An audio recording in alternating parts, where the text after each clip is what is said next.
How to avoid bad real estate deals. That's what we're going to be talking about in today's video. If you're ready, let's rock.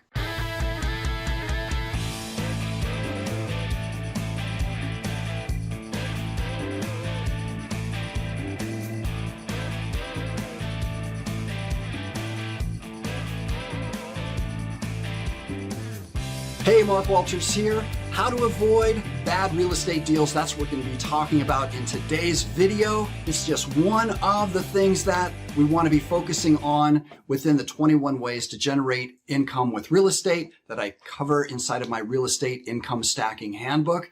Now, if you're just getting started or if you're a seasoned pro, either way, you don't want to get into a bad real estate deal, obviously. But when you're just beginning, it's hard to know what a good deal is versus a bad deal when we're excited about getting involved with a deal because we hear real estate investing is a good thing. It's how people make a lot of money. Yes, but when you get into a bad real estate deal, it's a way to potentially lose money, and we don't want to do that.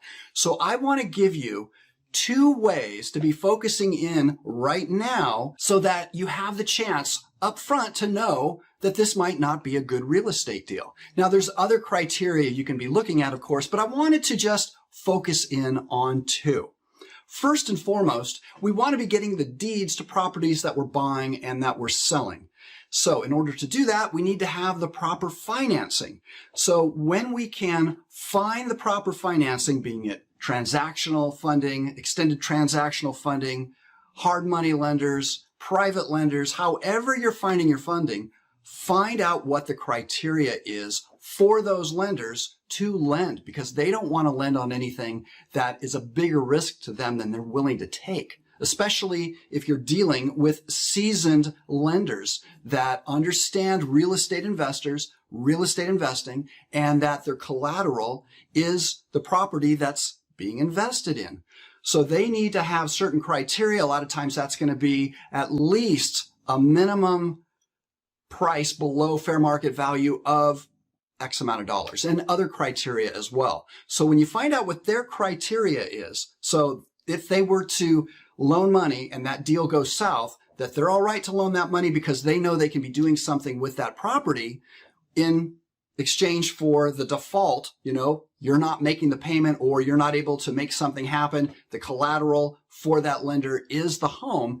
They need to know, of course, that they're protected as far as the downside is concerned. So when you start to put yourself in their shoes and realize, hey, the deal needs to be at least this good, otherwise I'm not getting the money for that. Well, first of all, you need to get the money for the deal, but also you're learning something. If the deal doesn't have the numbers that a lender's going to loan on, it could be that that is something that is a red flag and you might need to beware of that deal. Now, that isn't to say that in certain scenarios, something might not work out or might work out because you know certain things that you're doing. That's a whole nother conversation. All we're trying to do is avoid bad real estate deals because there's always another real estate deal. So knowing what the criteria of the lenders are, and if that property doesn't fit that criteria, it might be a problem. Now, you could say, gosh, Mark, there's going to be so many different opportunities you could still profit with that. And I'm not arguing with that, but we're just trying to protect the downside, particularly if you're just getting started and you don't want to get into a bad real estate deal. Number 2 is the exit strategies. Are you going to be able to profit with this property? Are you going to be able to sell this property for the minimum amount that you are expecting to get profit-wise after you've dealt with all of the fees, the expenses, maybe some fix-up, maybe some holding costs? So really you're evaluating, can you get the financing and can you get to your profits? And you definitely need to know what your minimum allowable profit is going to be so that you can steer clear of any deals that aren't going to at least provide you potentially with that profit. Now, you've got to work in your due diligence for unexpected delays, unexpected costs, unexpected repairs, depending on the scenario, obviously, and depending on your exit strategy. But if you just consider, can I get the loan for this property? Nope, they're saying this is not within their criteria. Maybe it's a bad real estate deal.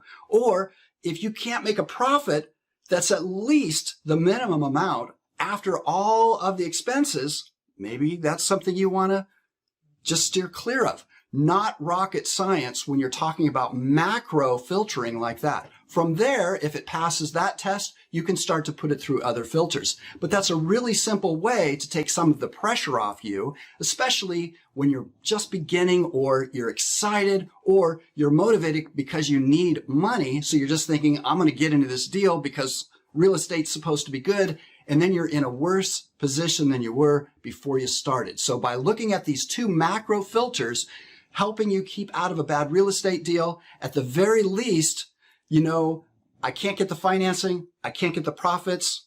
I think I want to pass on this deal and wait for the next deal. If it passes both of those tests, you can then have it continuing down the line of your other more micro filtering to see, all right, is this the deal that I want to get involved with?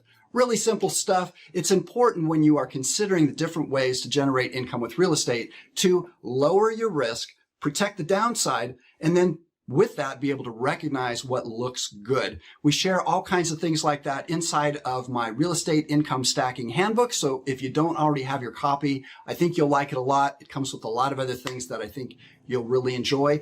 So with that in mind, let's continue this conversation in the next video so we can talk about more ways to be able to generate income now that you know how to avoid bad real estate deals. I will talk to you more in my next video.